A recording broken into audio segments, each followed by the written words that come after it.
Desde los estudios de WTMBN en Orlando, Florida, Estados Unidos, presentamos Noticiero Internacional con Alonso García. Un cordial saludo hoy martes 15 de junio del 2021. Mis agradecimientos por permitirme compartir con usted los hechos más relevantes de Estados Unidos, América Latina y el mundo.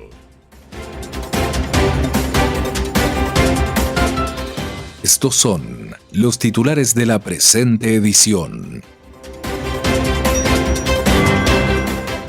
La OTAN ha señalado que China representa retos sistemáticos para el orden mundial. Tenemos toda la información con Philip Crowder desde Bruselas.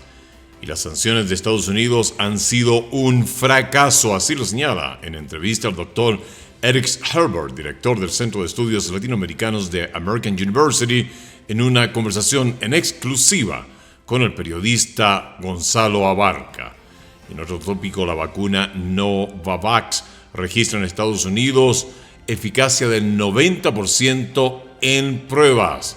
Y tenemos un nuevo gobierno en Israel. Y entre tanto, en Colombia, los gestores del paro han señalado que van a cambiar la estrategia. Y por supuesto, tenemos toda la información del mundo de los deportes en la voz de Israel Heredia.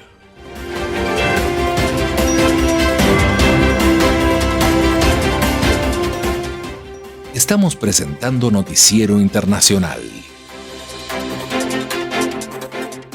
Un recorrido por los acontecimientos que son noticia en Estados Unidos, América Latina y el mundo.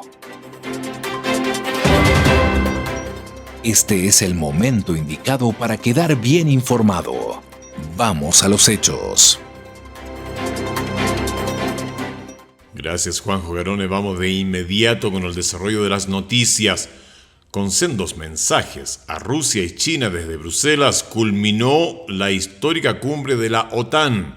El encuentro sirvió además para marcar la normalización de las relaciones entre el bloque europeo y Estados Unidos, ahora bajo el liderazgo de Joe Biden. El informe con Philip Crowder desde Bruselas.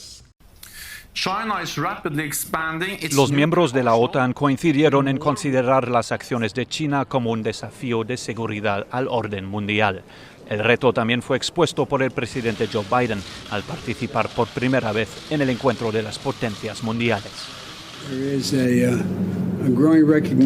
Hay un reconocimiento creciente en los últimos años de que tenemos nuevos desafíos y tenemos a Rusia que no está actuando de forma coherente con lo que esperábamos, y además de China. Sus declaraciones llegan tras haber llamado al Grupo de los 7 a adoptar una postura más dura y enfrentar a China por la violación de derechos humanos, lo cual generó el rechazo inmediato de Beijing.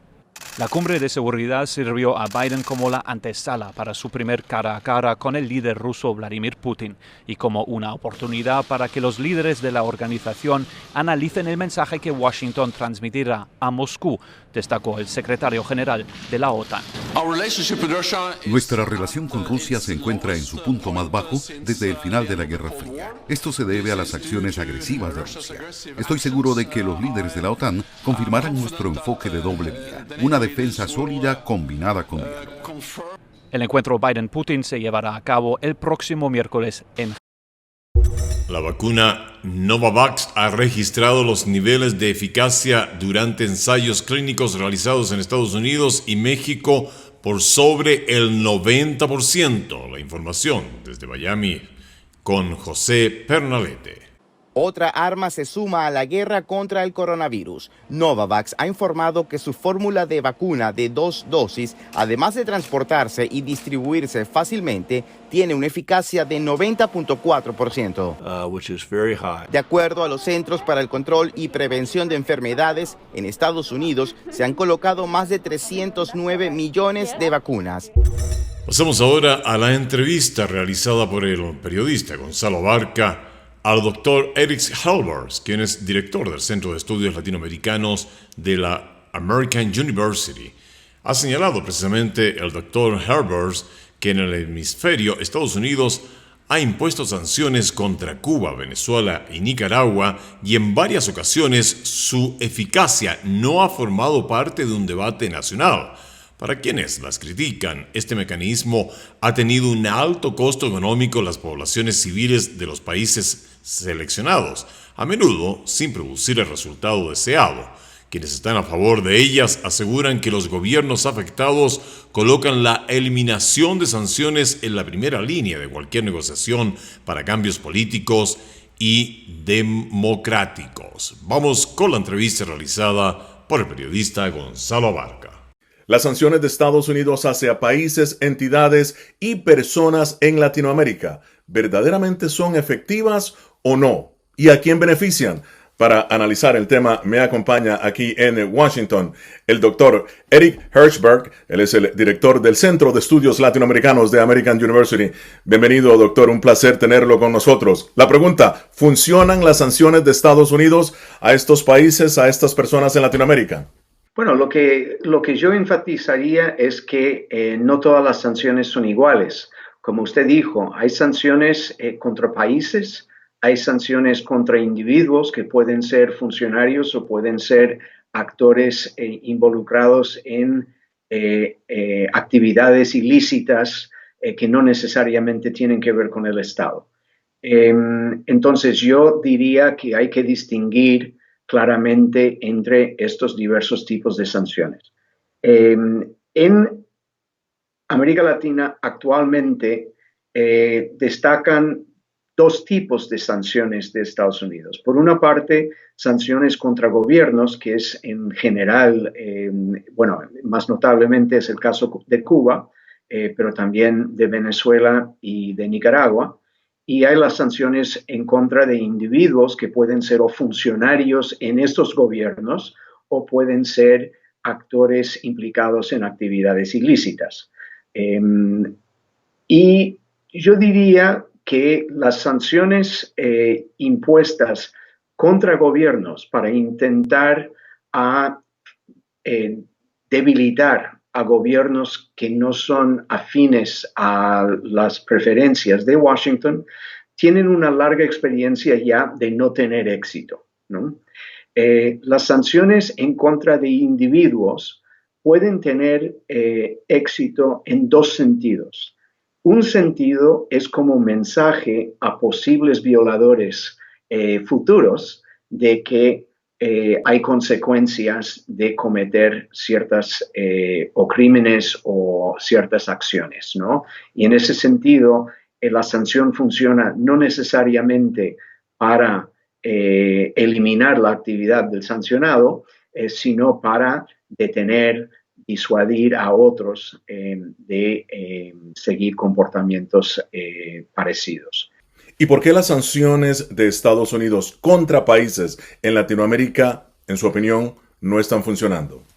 Es evidente que no han funcionado, ¿no? Llevan 60 años de sanciones intentando derrocar al gobierno de Cuba y eso no ha acontecido, ¿no? En ese sentido, 60 años nos da una base empírico para llegar a conclusiones sobre la eficacia de las sanciones para intentar cambiar un gobierno. En el caso venezolano no tenemos una historia tan larga, pero creo que es evidente que la administración Trump pensaba que sancionando al gobierno, sancionando a individuos y ofreciendo a esos individuos levantar las sanciones si abandonaran el régimen de Maduro, pensaban que eso iba a resultar en una escisión en la coalición dominante en Venezuela, cosa que no ha producido. ¿Golpean las sanciones económicamente al pueblo? Porque es precisamente acá donde muchos legisladores aseguran que no golpean al pueblo, sino a la economía del Estado, doctor. Bueno, la economía de Cuba consiste en un sector estatal, un sector privado y un sector cooperativista.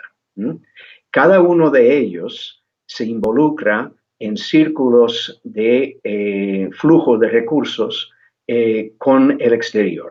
Pues sí, por una parte hay los grandes hoteles que son propiedad del Estado o de joint ventures con el Estado e inversores europeos y latinoamericanos, a la vez que reduce la cantidad de dinero que fluye a las decenas de miles de cubanos que por cuenta propia han establecido habitaciones en sus casas, que han establecido pequeños restaurantes en sus jardines y que pierden su mercado. En ese sentido, de nuevo, hablar de que esto no afecta al cubano cotidiano y que solo afecta a un sector estatal o militar o represor es sencillamente absurdo. En su opinión, entonces, ¿cuál es la alternativa? Por una parte, yo creo que lo que hay que hacer es reconocer que hay un gobierno en Cuba, les gusta o no, y entonces requiere relaciones estrechas de diálogo, de negociación, muchas veces de desacuerdo, algunas veces de acuerdo, con ese contraparte, bajo principios de reciprocidad, bajo principios de respeto mutuo, y eso se comenzó a partir de 2014, cuando la administración Obama reconoció que su política de agresión y de hostilidad había sido ineficaz, había sido un fracaso, y eso se puede realizar a través de una diplomacia de reconocimiento mutuo, una política internacional por parte de Estados Unidos que avance los intereses tanto de sus propios ciudadanos como de los ciudadanos en los países con quienes relaciona. Sobre el tema de Venezuela, veamos lo que recientemente se habló en la Casa Blanca. ¿Estaría este gobierno dispuesto a distender sanciones contra Nicolás Maduro como un gesto del deseo de gestar y facilitar el diálogo con Juan Guaidó? No se me ha dado ninguna indicación de que esto esté en proceso, pero obviamente seguimos considerando una serie de pasos con, ya sabes, nuestras relaciones globales en todo el mundo, incluida Venezuela. ¿Tiene la administración alguna razón para creer que Maduro es serio sobre la negociación de su propia salida? Realmente no tengo una evaluación de esto. Estoy feliz de hablar con nuestro equipo que supervisa, que maneja Venezuela y ver si hay algo más que podamos adelantar. ¿Su opinión? Pues yo creo que hay evidencia crecientes de que la administración Biden entiende que la política de agresión, la política de oposición tajante y categórica a la negociación con el gobierno de Venezuela, que es una política que ya se ha fracasado, ¿no? Y que realizar objetivos en Venezuela que deberían ser la ayuda humanitaria, la ayuda sanitaria y sí la apertura de negociaciones entre los actores venezolanos que podrían llegar algún día a un mecanismo para la restauración de la competencia democrática en el país. Su lectura sobre las sanciones a instituciones y a individuos en Nicaragua. ¿Qué estamos viendo? ¿Estamos viendo un aflojamiento del gobierno de Ortega? No, al contrario. Estamos viendo un endurecimiento de sus posturas, estamos viendo una creciente agresividad en contra de cualquier fuerzas opositoras, estamos viendo niveles de represión cada vez más creciente, así que parece que el endurecimiento de las sanciones no está llegando a algún tipo de rendición por parte del enemigo. Doctor Eric Hershberg, director del Centro de Estudios Latinoamericanos de American University. Muchísimas gracias.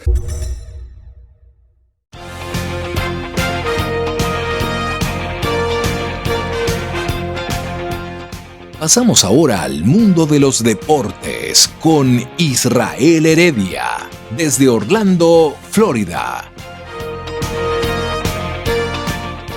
Hola, ¿qué tal amigos del Noticiero Internacional? Sean ustedes bienvenidos a la información deportiva. Se abre el telón en la Copa América, Brasil y Colombia pican en punta en el día de la inauguración. Entre tanto, en Europa, naciones como Italia, Inglaterra, Bélgica y Holanda, 4 de los favoritos, ganan en su debut. Hay que esperar cómo le va a Francia frente al equipo de Alemania para completar lo que será el cuadro de máximos aspirantes al título, en donde también destaca la selección de España. Italia en la inauguración comenzó ganándole 3-0 a la selección de Turquía en un compromiso importante para jugadores que van a ser claves en las aspiraciones que tiene la selección de Italia para conseguir un nuevo título. A través de Demiral de autogol al minuto 53, luego al 66 Immobile y el jugador Insigne al 79 consagraron los tres para la victoria del equipo italiano. Inglaterra, por su parte, el fin de semana también tuvo acción derrotando 1-0 a Croacia, mientras que Austria le gana 3-1 a Macedonia del Norte. Holanda consigue una victoria importantísima 3-2 contra la selección de Ucrania. En otros partidos también que se llevaron a cabo el fin de semana, Escocia no pudo con República Checa y cayó 0-2. Mientras que Eslovaquia le gana 2-1 a la selección de Polonia. En la Copa América, Brasil comenzó picando en punta luego de ganarle 3-0 a la selección de Venezuela. Marquinhos a los 23 minutos, luego al 64 Neymar desde el punto penal y Gabriel al 89 fueron los autores de la goleada brasileña frente a Venezuela. Colombia, por su parte, a través de Cardona al minuto 42, logró anotar el único tanto del partido, en la que Colombia le gana a Ecuador 1-0. En el fútbol de Colombia, Millonarios derrotó 2-0 al Atlético Junior, dejando al equipo de la capital del Atlántico, la ciudad de Barranquilla, eliminado del campeonato colombiano.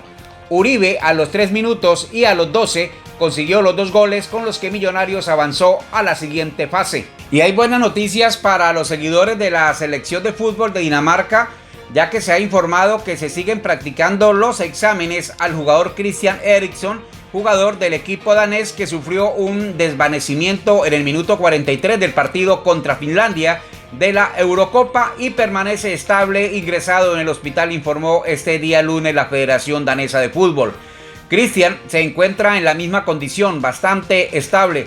Se le siguen practicando exámenes, no hay ningún cambio, informó en rueda de prensa el director médico de la selección de Dinamarca. El médico de la selección, Martin Busten, había explicado en otra conferencia de prensa que el jugador se desvaneció solo junto a la banda y que sufrió un paro cardíaco, en donde estuvo clínicamente muerto unos segundos hasta que fue reanimado posteriormente. De momento se desconoce la causa, de ahí que continúe hospitalizado mientras es sometido a más exámenes médicos. En el baloncesto de la NBA hay una sorpresa que se dio con la victoria del equipo de Milwaukee 107-96 frente a Brooklyn, equipo que lamentablemente no pudo contar con uno de sus jugadores importantes, Irving, al salir de manera instantánea luego de una lesión. Brooklyn y Milwaukee están igualados luego de disputados 4 compromisos, 2 para cada uno, y esperan reanudar el enfrentamiento en uno de los favoritos para alzarse con la victoria de la Conferencia del Este. En la Conferencia del Oeste, los Suns de Phoenix le derrotaron 125-118 a los Nuggets de Denver, en donde Chris Paul fue pieza fundamental para los soles, con 37 puntos, 3 rebotes, 7 asistencias. Nikola Jokic, el jugador más valioso de esta temporada, lamentablemente vio una tarjeta roja al ser expulsado del compromiso. Antes de abandonar el partido, había anotado 22 puntos, tenía 11 rebotes y 4 asistencias. Señoras y señores, hasta aquí la información deportiva. Les acompañó con mucho gusto su amigo de siempre, Israel Heredia. Llegamos así al término de Noticiero Internacional por el día de hoy. Nos volvemos a juntar mañana acá en este mismo espacio. Nuestro agradecimiento a Broadcasting Board of Governors por el apoyo dado con corresponsales en los lugares de los hechos. Esto ha sido una producción de la WTMBN. Agradecimientos de parte de todo el equipo de Israel Heredia, los deportes, y de su servidor Alonso García Puentes. Nos volvemos a juntar acá mañana en Noticiero Internacional.